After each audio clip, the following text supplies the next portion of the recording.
اب فرق یہ ہے کہ موسیٰ علیہ السلام کو جب توریت دی گئی تو موسیٰ علیہ السلام نے دعا فرمائی، ربی اشرح لی صدری، اے اللہ میرا سینہ کھول دیں، کشادہ فرما دیں، ویسر لی امری، اور میرے لیے میرا کام آسان فرما دیں، واحلل عقدۃ من لسانی، عقدہ گریں میری زبان کی کھول دیں۔ موسیٰ علیہ السلام کی زبان میں لکنت تھی۔ لکنت کیسی تھی، کیسے آئی تھی کہ جب حضرت آسیہ نے ان کو اٹھا لیا، فرعون کی گھر والی نے،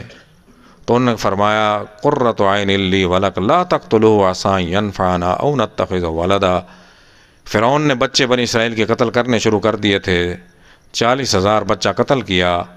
جب موسیٰ علیہ السلام کی والدہ جب یہ پیدا ہوئے تو اللہ تعالیٰ فرماتے ہیں وَأَوْحَيْنَا إِلَىٰ أُمِّ مُوسَىٰ أَنْ أَرْضِعِيهِ، ہم نے موسیٰ کی والدہ کو وحی کی کہ ان کو رضاعت کرتی رہیں، دودھ پلاتی رہیں۔ فَإِذَا خِفْتِ عَلَيْهِ، جب آپ کے دل میں ڈر خوف ہو کہ فرعون کے پیادے سار رات پھرتے رہتے تھے، جس گھر میں بچہ پیدا ہوتا تھا لے چھین کے قتل کر دیتے تھے، جب آپ کے دل میں خوف پیدا ہو تو اللہ تعالیٰ نے کیا فرمایا، فَإِذَا خِفْتِ عَلَيْهِ فَأَلْقِيهِ فِي الْيَمِّ، اس کو دریا میں ڈال دینا، وَلَا تَخَافِي وَلَا تَحْزَنِي، نہ ڈرنا نہ خوف کرنا، إِنَّا رَادُّوهُ إِلَيْكِ، ہم آپ کے پاس لوٹائیں گے ان کو، یہ ہمارا کام ہے۔ إِنَّا رَادُّوهُ إِلَيْكِ وَجَاعِلُوهُ مِنَ الْمُرْسَلِينَ، اور ان کو رسولوں میں بھی کریں گے، صرف یہ نہیں کہ آپ کی گود میں پرورش کریں گے، ان کو رسولوں میں بھی کریں گے۔ فَالْتَقَطَهُ آلُ فِرْعَوْنَ لِيَكُونَ لَهُمْ عَدُوًّا وَحَزَنًا، فرعون اور اس کے ساتھی جن کو ڈر تھا جس بات کا،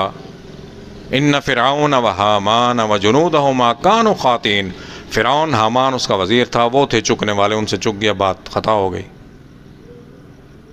اب کیا موسیٰ علیہ السلام کو والدہ نے ایک صندوق میں ڈال کے دریا میں بہا دیا، دریائے نیل۔ دریائے نیل، محلات ہمیشہ دریاؤں کے کنارے ہوتے تھے، قلعے ہمیشہ دریاؤں کے کنارے ہوتے تھے، تو دریا کے پچھلی طرف صبح کے وقت فرعون کی اہلیہ حضرت آسیہ وہ سیر کے لیے آئی ہوئی تھی، انہوں نے دیکھا ایک صندوق آ رہا ہے، جب صندوق پہنچا تو ایک خوبصورت بچہ تھا، تو انہوں نے اٹھا لیا۔ اب فرعون نے کہا کہ اس کو قتل کرو، تو موسیٰ علیہ السلام خوبصورت تھے، انبیاء ویسے خوبصورت ہوتے ہیں، اور نور نبوت پیدائشی طور پر ہوتا ہے چہرے میں۔ فرعون نے اٹھایا تو موسیٰ علیہ السلام نے داڑھی میں ہاتھ ڈالا، فرعون نے کہا کہ یہی میرے زوال کا سبب ہے، قتل کرنے کا ارادہ کیا۔ آسیہ نے فرمایا کہ نہیں، بچہ ہے، نو مولود، اس کو سمجھ ہی نہیں ہے، تو کھلونے اور انگارے رکھ دیے۔ موسیٰ علیہ السلام نے انگارہ اٹھا کے منہ میں ڈال لیا، حضرت آسیہ نے فوراً نکالا، وہ زبان پہ انگارہ جو لگا اس کی وجہ سے لکنت تھی، تو اسی لیے موسیٰ علیہ السلام نے دعا فرمائی کہ اللہ تعالیٰ میری زبان کی گریں کھول دیں، یفقہوا قولی، اور میری بات بھی یہ سمجھیں، جو میں بات کروں ان کو سمجھنے کی توفیق عطا فرمائیں، یہ سمجھیں۔ تو موسیٰ علیہ السلام نے دعا فرمائی، اللہ تعالیٰ سے مانگا ربی اشرح لی صدری، اللہ میرا سینہ کھول دیں، کشادہ فرما دیں۔ نبی کریم صلی اللہ علیہ وسلم کو بغیر مانگے اللہ نے دیا، الم نشرح لک صدرک، اے محبوب ہم نے آپ کا سینہ کشادہ کر دیا، کھول دیا۔